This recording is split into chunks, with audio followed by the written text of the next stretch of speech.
Sa tuta, bagaman nagkamali siya ng pagkilatis kay Ronald noong una dahil napagkamalan niya itong babae, isa pa rin tong positibong karagdagan sa kanyang buhay. Walang masama kung babae man o lalaki ang kanyang magiging pet dog. Ang mahalaga, magkaroon na siya na makakasama sa malaking bahay na kanyang nabili. Sa kaibigan, wala rin sana masama, anuman na maging kasarian niyon. Pero kailangan na niya ngayon protektahan ng kanyang sarili sa pagkakaroon ng lalaking kaibigan. Delikado. Kadalas ay sa friendship, nag-uumpisa ang pagliligawan at ayaw na niya magpaligaw. Ayaw na niya dahil, sabi niya sa sarili, tiyak namang iiwanan din siya. What a man would do to a freak woman like her? Iyon ang lagi niyang naiisip. Iyon ang katanungan na nakikreate ng malaking takot sa kanyang puso. Freak siya, parang nakatanim sa isip ni Charisse. Freak siya, at iyon ang dahilan kung bakit bigla siyang iniwan ni Carlo. Can I have Missy or Ronald now? Aniya, kasabay ang pagmumesrang gusto na niyang kunin ng tuta. Oo nga naman pala, sabi ni Ralph, bahagyang natawa. Naabala na nga pala kita na matagal. Minsan pa'y tinaasan nito kapantay na mukha ang tuta, hinaplos-haplos sa ulo. Goodbye for now, President Ronald Reagan. Naghihintay na rin siguro sa pag-uwi kong first lady mong si Nancy. Pagkaway maluwang ang ngiti nitong ibinigay na yon sa dalaga. Thanks ulit, sabi ni Charisse. Wala yon, sabi nito. Sa totoo lang, kung di ko lang nakitang magandang babaeng humahabol sa kanya, hindi ko siya hahabulin. Pabirong dugtong nito. Sulit ang pagod ko. Flattery, sa loob-loob ni Charisse. Wala yatang lalaking di bolero. Nginitian niya na minsan pa si Ralph at walang anumang tumalikod. Iniwan na lamang niya ito ng isang mabining kaway at lumakad ng palayo para bumalik sa lugar na pinag-iwanan niya sa kanyang kotse. Kahit nung kabataan ni Ralph, mas attracted siya sa babaeng pa-demure effect. Yung mga tipong mainhin, may mas appeal sa kanya ang babaeng nakapantalon o kaya'y naka-walking shorts kaysa sa mga babaeng naka-mini skirt. Mas may dating sa kanyang babaeng naka-close neck kaysa mga babaeng mga blusa ay malalim ang uka sa dibdib. Of course, pag-uukulan niya ng tingin ng isang babaeng halimbawang daraan sa kanyang harapan na naka-mini skirt o di kaya naman ay halos lumawa na ang dibdib sa malalim na uka ng blouse. Para sa isang lalaking gaya niya, isa yung kaaya-ayang tanawin. Ang babae, sa lahat ng panahon, ay laging bulaklak sa paningin ng mga lalaki. Pero mas na-misteryosohan siya sa isang babaeng na aksidenteng kasuotan dahil nag-isip siya tungkol sa kagandahang nakatago. Ibig ni Ralph na makita muna niya sa isip ang tunay na alindog ng isang anak ni Eva. Wika nga'y, mas nakaka-el kung sa isip mo na niya nahuhubaran ng babae. Gaya ng bagong nakakilalang si Charisse, Charisse Jaramelia. Magandang pangalan. Sa tansya ni Ralph, ay 23 anyos ang babae. Dalaga pa kaya si Charisse? Naitanong niya sa isip. Naka-walking shorts to, close neck ang pang-itaas, pero hindi niya naitago ang magandang hubog ng katawan nito. Nang lumakad ng palayo si Charisse, nahabol pa nito si Ralph ng tingin. Parang kumabog ang kanyang dibdib na makitang magandang indayong na balakang nito. May mapaklangiting na mutawi sa labi ng binata. Come on, Rafael Faustino. Bago mukha lang yan si Charisse na yun sa lugar na to, kaya parang interesado ka. Isa pa, wag agad makaramdam ng ganyan. You're not even sure kung dalaga pa ba siya o married na. Paalala niya sa sarili. Naisip ni Ralph, parang gustuhin ng isang babaeng gaya ni Charisse ang pagtira sa ganitong probinsya, kapalit ng buhay nito sa Maynila. Tiyak na married na ito. Marahil itaga rito ang naging asawa. Pero kinontra ng sariling isip ang kanyang sapantaha. Halos lahat dito sa Buenavista ay kilala niya, kundi naman ikilala niya ang lahi o ang pinagmulang angkan. Sino sa mga kakilala niyang posibleng naging asawa ni Charisse? Sumampa siya sa driver's seat ng Toyota van na si Charisse pa rin ang nasa isip. Kung sa bagay, Aniya sa sarili. Malaki na rin ang inilago ng populasyon ng Buena Vista. Marami na rin nag-migrate dito mula sa kung saan saang lalawigan. Mga taon dito nakatagpo ng swerte at dito na nanirahan. Swerte ang lalaking yon na naging asawa ni Charisse. Naiiling na sabi uli niya sa sarili. Tingin ko'y mukhang mabait siya at responsable. Isa pa, naisip niya, mabait na nanay daw ang isang babaeng animal lover. Kung mapag-arugato sa mga hayop, higit pang atensyong ibibigay nito sa magiging mga anak. Saang magasin ba niya yun nabasa? Kung doon ibabase, halos nakatitiyak siya magiging mabuting ina si Charisse. Shit! Bakit nakakaramdam ako ng ganito? Bakit nakakaramdam ako ng inggit sa lalaki nakakakuha ng babaeng mukhang responsable? At agad na alala ng binata sina Elaine, Donabelle, Ivy, Senya, Norlene, Barbara, Izzy at Marjorie. Mga life partner ng mga former teammates niya sa SBU. Napangiti na mapakla ang binata. Palatandaan kaya yun na tumatanda na ako at lihim na nagnanais mag-settle down?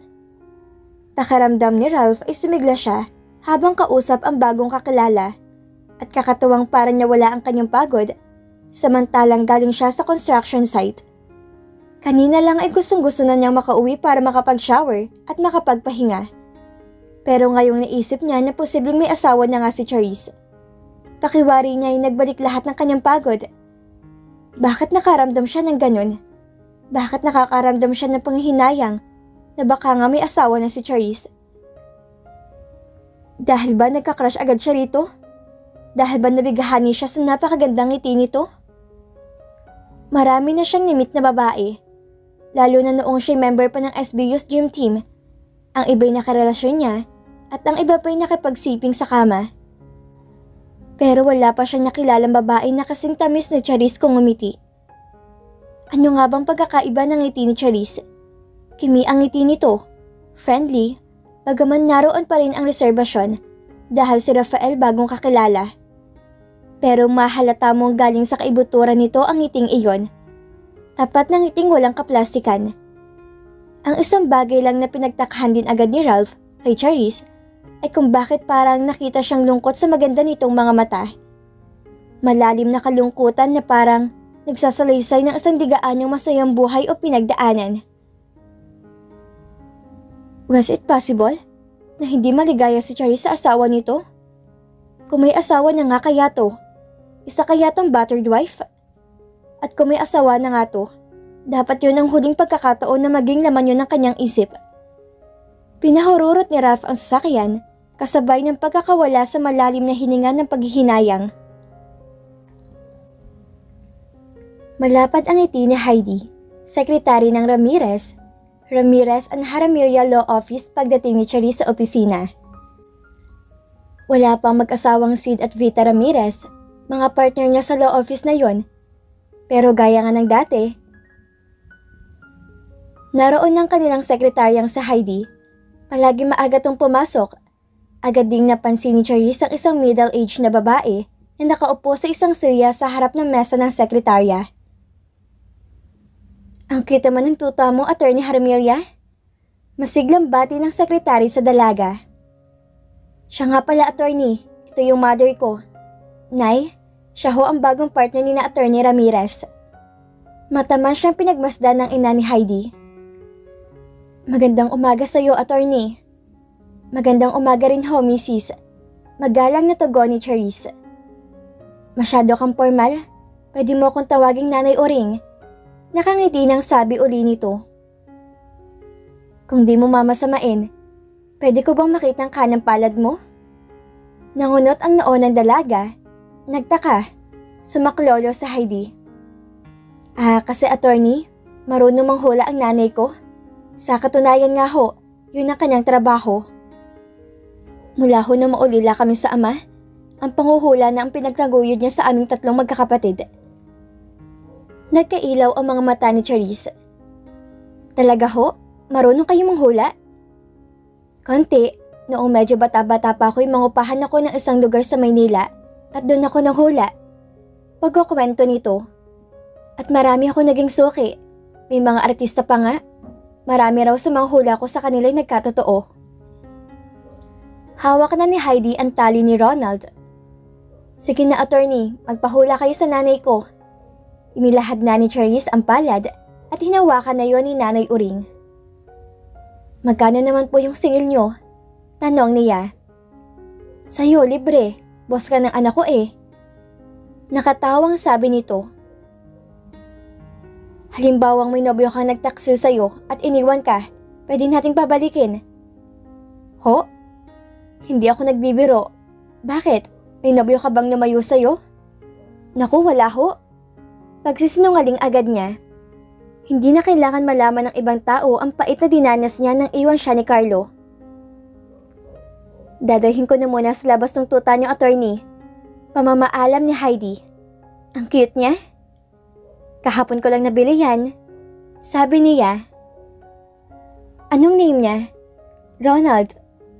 O halika na, Ronald. Iwan muna natin sa attorney. Hayaan nating basahin ng nanay kong kapalaran ng amo mo. Natatawang wika ng sekretarya na hinila na ang tuta palabas.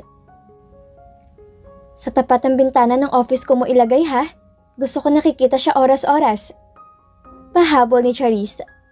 Nang nasa labas na si Heidi, ay pinaupo ni Nanay Uring na maayos si Charisse sa harapan nito. Saka sinipat-sipat ang kanyang palad ng dalaga. Iba-ibang posisyon. Hindi pa nakontento ang matanda. Tumayo pa ito at sinilip sa ibang anggulo ang palad niya. Patingin nga rin ang kaliwang kamay mo. Sabi nito maya-maya.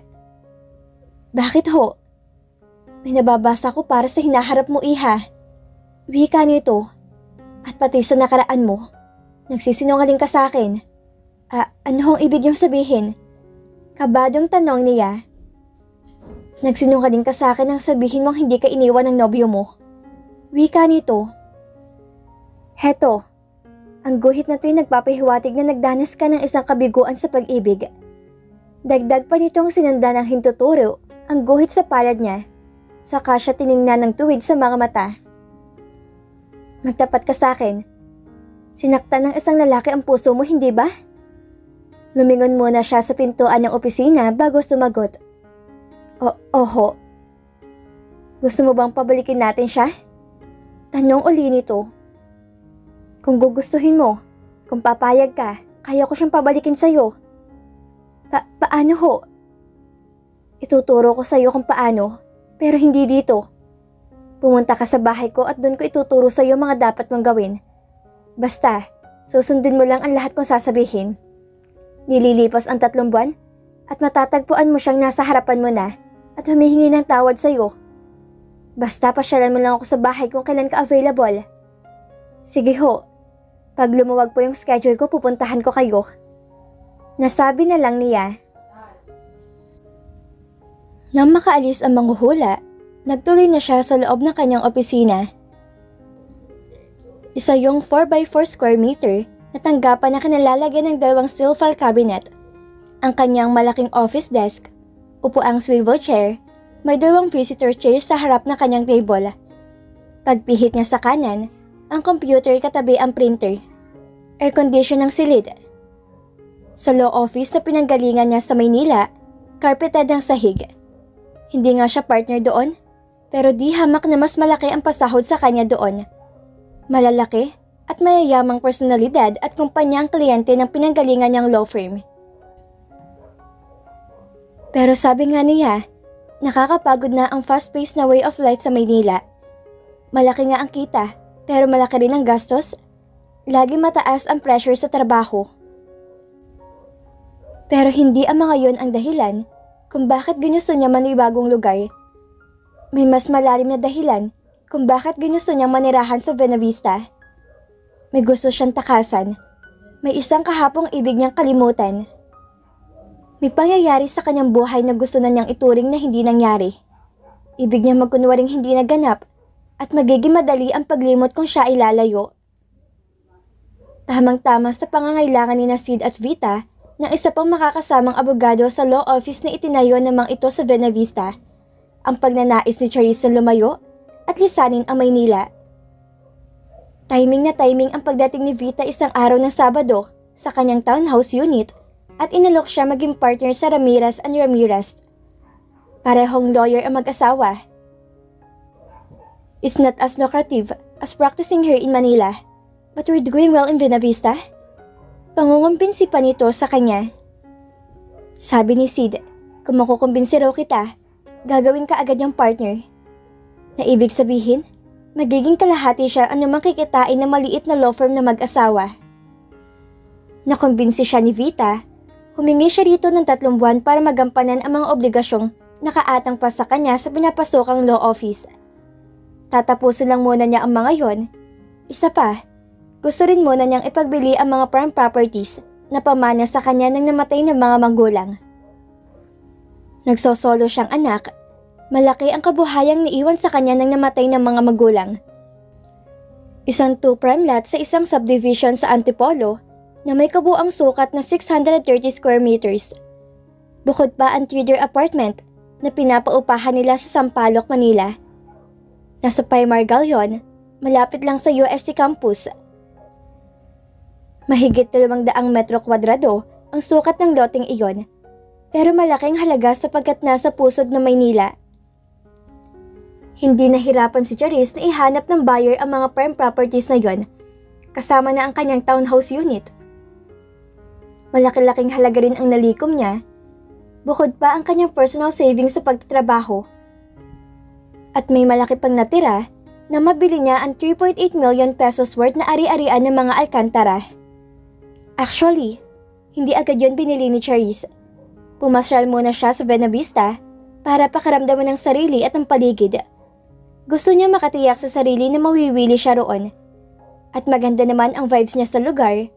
Isa pa, may gusto nga siyang takasan sa Maynila. Kung sa bagay, naisip din ni Charis, i-invest naman niya ang pera sa real properties. Hindi siya malulugi anuman ang mangyari. Taon-taon tumataas ang halaga ng lupa. At isa pa, mapapalapit siya sa best friend niyang si Vita. 4 na taon sila naging magkaklase sa law school. At mula noon ay nagturingan ng parang magkapatid. Gaya niya, nag-iisang anak din si Vita. Taga Davao naman to at napatira sa Buena Vista dahil nagkaroon si Sid. Si Charis ang naging daan para magkakilala sina Vita at Sid. Mas senior sa kanila si Sid. Pero naging kaklase ni Charis ang lalaki sa isang minor subject noong sila'y pare-pareho pang nasa prelo. Naging tulay si Charis sa pagliligawan ng dalawa. Kaya na magpakasal ang mga to, 2 taon nang nakararaan, si Charis ang kinuha ni Vita bilang bridesmaid. Pagkakasal, nagsettle down ang dalawa sa Buena Vista. Doon nagtayo ng sariling law office. At ngayon nga, ginawa siyang partner na mag-asawa. Mabilis ang pag-unlad ng Buena Vista. Nagsusupulputan ang mga bagong building sa sentro ng kabisera na pinagtatayuan ng iba't ibang mga negosyo at mga subdivision sa labas ng town proper.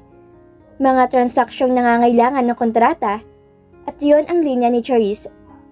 Espesyalidad niya ang pagiging contract lawyer. Expert siya sa contract law at kailangan ni Vita at Sid ang isang gaya niya.